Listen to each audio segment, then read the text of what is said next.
ठीक है, तो let's start with equations of motion है। तो हमारे पास इक्वेशंस ऑफ मोशन निकालनी है, जिसकी हेल्प से हम लोग फिर बहुत सारी प्रॉब्लम को सॉल्व करेंगे। ठीक, तो इसमें कुछ चीजें पहले लिख लेते हैं। Let initial velocity of an object कितनी हो गई, u मान लिया है। ठीक, फिर final velocity of an object ले लिया हमने small v, acceleration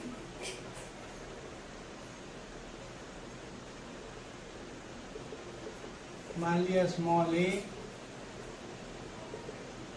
time taken to move small s distance मान लेते हैं स्मॉल t है। तो जो कवर डिस्प्लेसमेंट होगा या डिस्टेंस, उसका मैग्नीट्यूड डिस्टेंस हो जाएगा, तो वो हो जाएगा आपका स्मॉल s। तो ये कर लिया, लेट कर लिया। अब हमको इक्वेशंस ऑफ मोशन कर प्रूव करने के दो तरीके हैं। पहला by graphical method, by graphical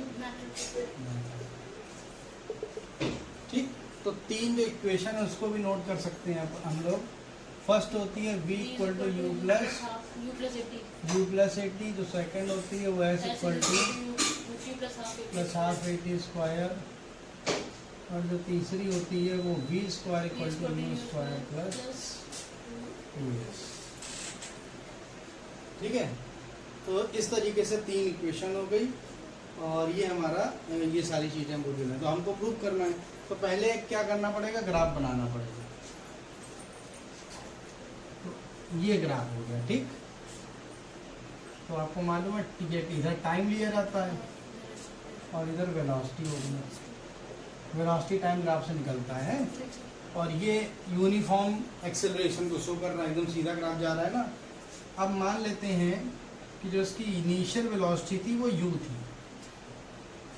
ये क्या है, इनिशियल वेलोसिटी, वो u हो गई, और उसकी जो फाइनल वेलोसिटी है वो v हो गई।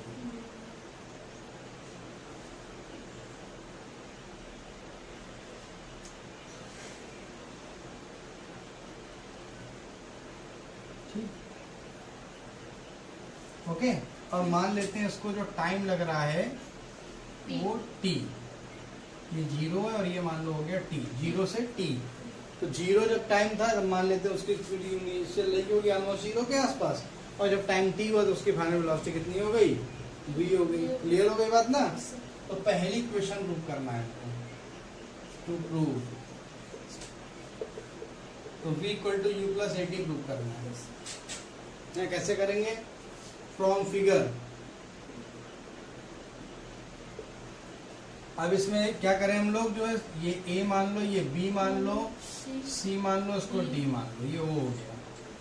ठीक है, तो in right angle triangle ABC, अगर ABC हम लोग देखेंगे तो आपको मालूम है एक्सेलरेशन स्मॉल a बराबर कितना हो जाएगा, परपेंडिकुलर अपॉन बेस। तो ये BC कितना बचेगा बताओ, BC v minus you, BC upon AC है। तो BC बचेगा आपका v माइनस u बचा, तो v माइनस u, और AC कितना हो गया t, और v minus u equal to कितना आ गया 80, देयरफॉर v इक्वल टू कितना आ गया 2+. This is the equation number 1. Now you can note, then we will move forward for second equation. ठीक, तो अब हमको प्रूव करनी है second equation of motion, that means s equal to ut plus half 80 square. Then फिर again from figure,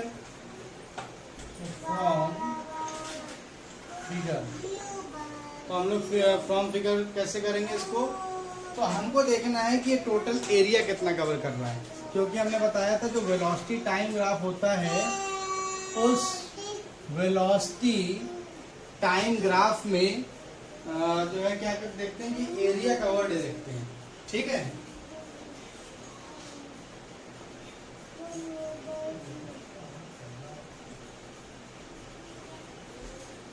okay, ठीक है। चलो भाई, तो देखते हैं इन graph displacement S equal to area of triangle ABC plus rectangle ACDO। तो हो गया। डिस्प्लेसमेंट का मतलब वेलोसिटी टाइम ग्राफ में कवर्ड एरिया।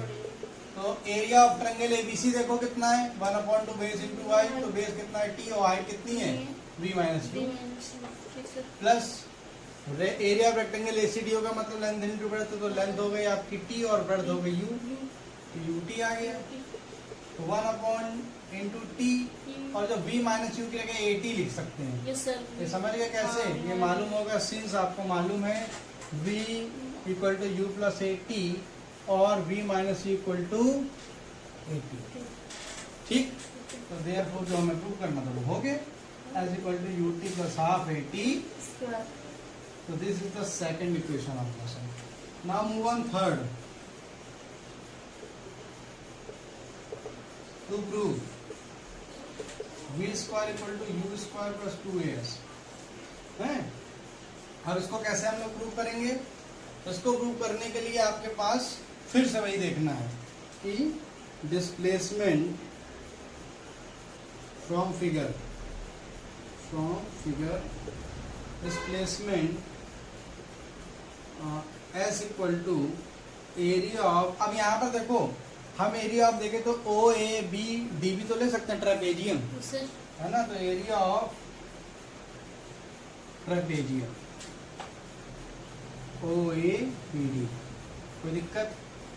तो ट्रेपेजियम का एरिया क्या होता है, 1/2 into sum of parallel side, यानी कि AO plus BD into distance between them, यानी T, यानी 1/2 AO कितना है भाई, U, और BD है V, और इंटू कितना आ गया T। आप जरा इसको इधर देखो, तो S इक्वल टू आपके पास आ गया 1/2 V प्लस U इंटू, अब नहीं आगे पीछे कर लिया, T की जगह हम लोग V minus U upon A भी तो लिख सकते हैं, है ना। अब ये देख लो, ये ऊपर लिखी इक्वेशन, ठीक। तो T की वैल्यू यहाँ से निकाल ली।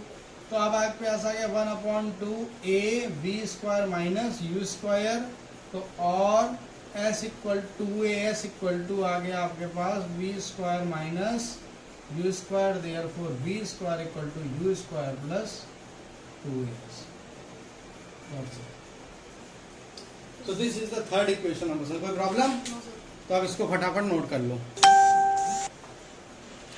सो अब हम लोग को अगर निकालना है इक्वेशंस ऑफ मोशन डिराइव करनी बाय डिफरेंशियल मेथड और इंटीग्रेशन के मेथड यानी कैलकुलस मेथड के जरिए, तो दो चीजें समझना है, व्हाट इज द डिफरेंशिएशन और व्हाट इज द इंटीग्रेशन।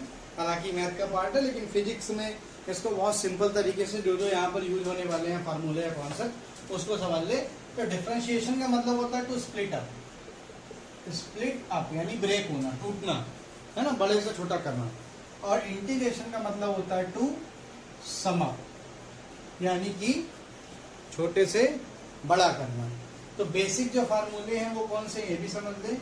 तो अगर यहाँ पर कोई दिया x की पावर n, अगर डिफरेंशिएशन दिया d बाई डी एक्स और x की पावर n, अगर इसका डिफरेंशिएशन करना है तो फार्मूला होता है nx की पावर n माइनस 1, यानी जो पावर होती है वो आगे आ गए और एक माइनस हो जाता है पावर में, ठीक।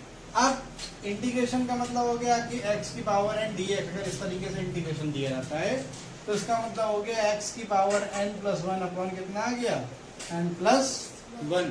एक एग्जांपल ले लें, मान लो d बाई डी एक्स और x की पावर 4 का डिफरेंशिएशन करना है, कितना आ जाएगा, 4x, 4 माइनस 1 कितना आ गया, 3, 4x क्यूब। और यहाँ पर एग्जांपल, यही सेम एग्जांपल ले लें, x की पावर 4 का इंटीग्रेशन अगर करना है तो x की पावर 4 प्लस 1 कितना हो गया, 5 अपॉन कितना हो गया, 5।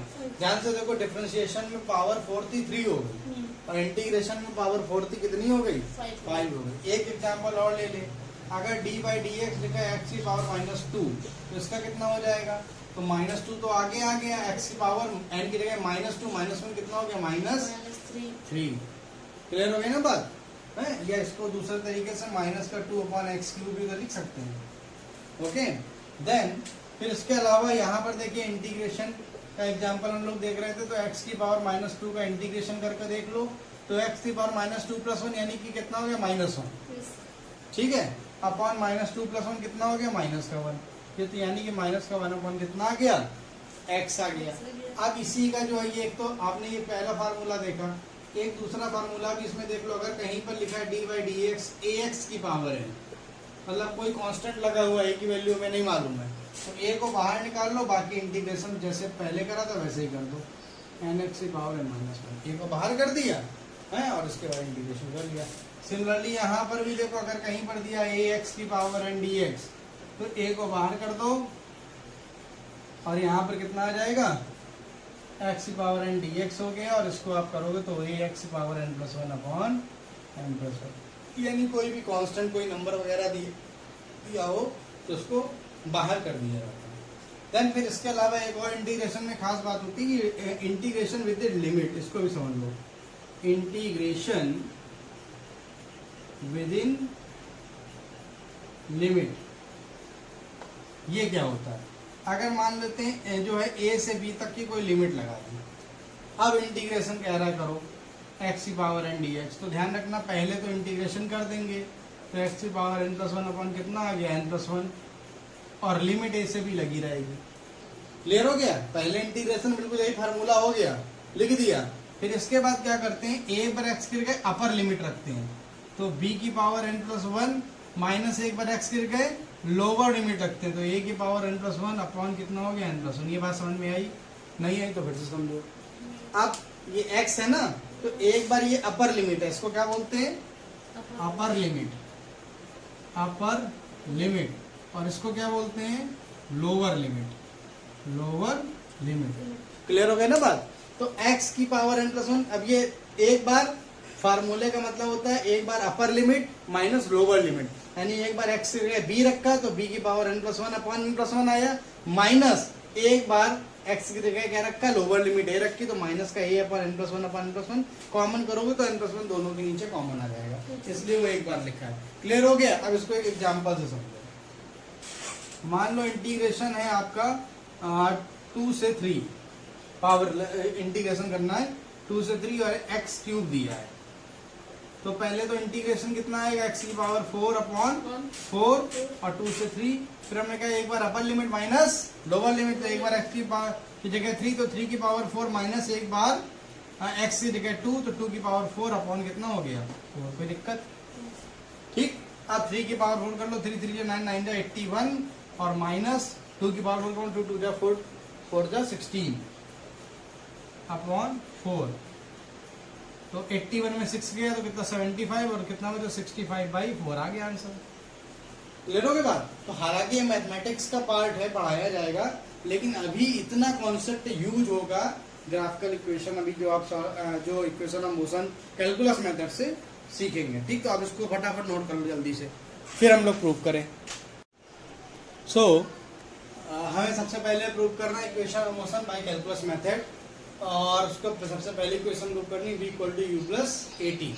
तो हम लोग क्या जानते हैं उससे बात करते हैं। वी नो दैट, हम लोग जानते हैं कि a = क्या होता है, dv/dt। ये जानते हो क्या, इंस्टेंटेनियस एक्सेलरेशन दिया जाता है डिफरेंशिएशन फॉर्म में।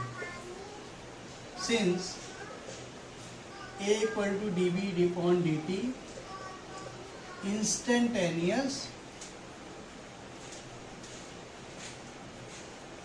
एक्सेलरेशन,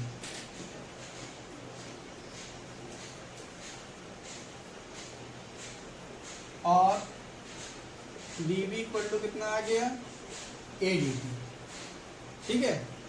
अब इंटीग्रेटिंग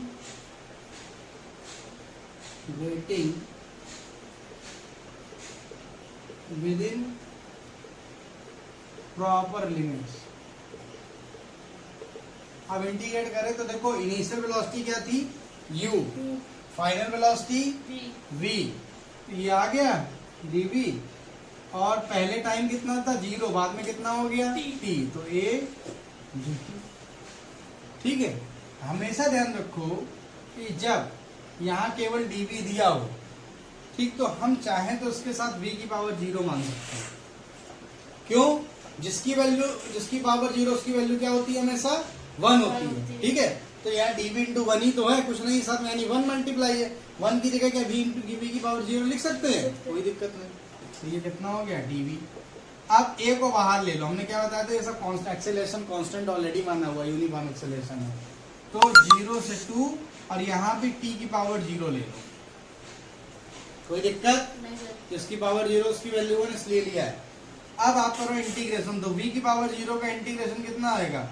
v आएगा केवल, है? अगर दिक्कत हो तो समझ लो, इंटीग्रेशन v की पावर 0 का तो कितना हो जाएगा आपका? v की power 0 plus 1 upon 0 plus 1 u से v। ठीक है, तो कितना हुआ? v, और ये लिमिट लगी है, फिर अपर लिमिट माइनस लोअर लिमिट, तो v माइनस यू आ गया कि नहीं आ गया? ठीक, ले लोगे बात कि नहीं? तो इसको क्या लिख सकते हैं? v और u से v। इसी प्रकार a, इसको हम लोग लिख सकते हैं t की पावर 0 dt का इंटीग्रेशन t आएगा केवल, तो 0 से t। तो एक बार v की जगह अपर लिमिट v माइनस एक बार v की जगह लोअर लिमिट u, तो v minus u equal to कितना हो गया?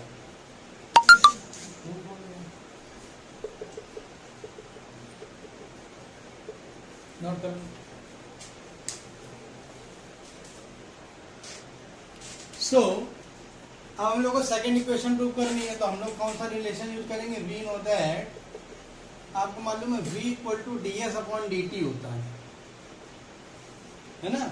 यानी कि यहाँ पे लिख लो, since v equal to d s upon d t, ये इंस्टेंटेनियस वेलोसिटी कहलाती। क्या कहलाती? Instantaneous velocity. इंस्टेंटेनियस का मतलब, ये d का मतलब ही होता है अचानक से बदलना, ठीक है, तेजी से बदलना।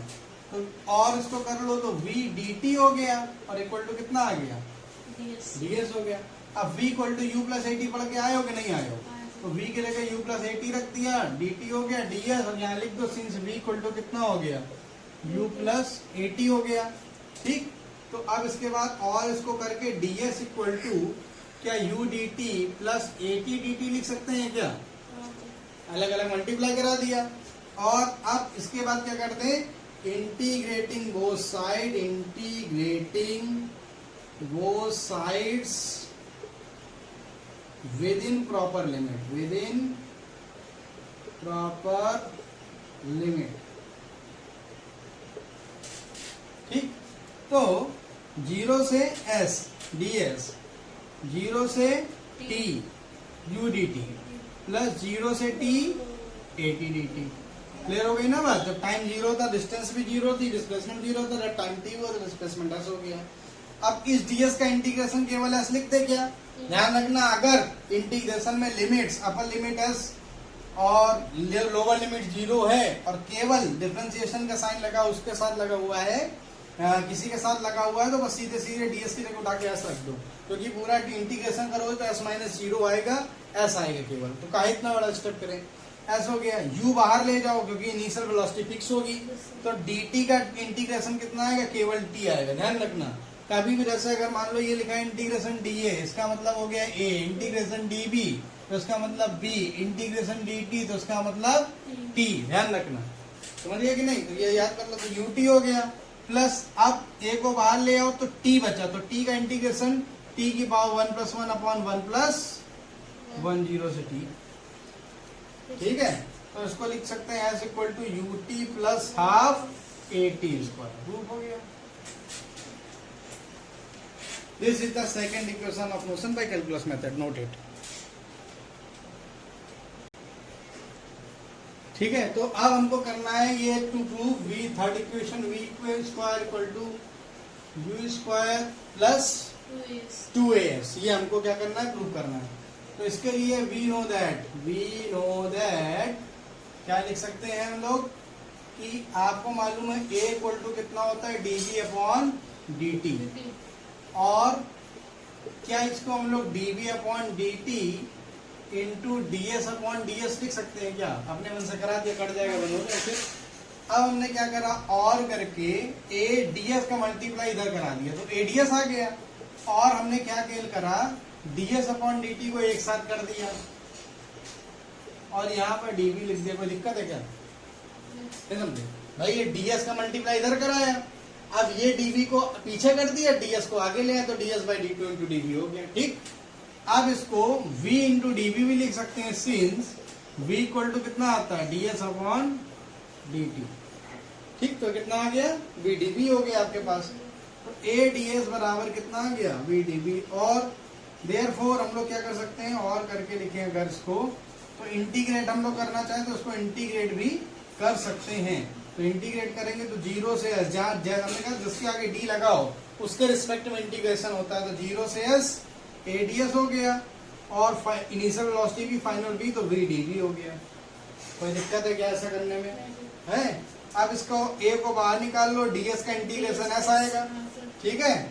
और इसके अलावा v का इंटीग्रेशन आ जाएगा v स्क्वायर अपॉन 2 और लिमिट लगी रहेगी u से v। अब अपर लिमिट माइनस लोअर लिमिट, तो अपर लिमिट का मतलब v square minus lower limit का मतलब u स्क्वायर अपॉन कितना हो गया, 2। अब जरा इधर आ जाओ, और तो 2 का मल्टीप्लाई इधर करा दो, तो 2as इक्वल टू कितना आ गया, v minus u square. Therefore v square equal to u square plus 2s। कोई प्रॉब्लम? आसान है ना।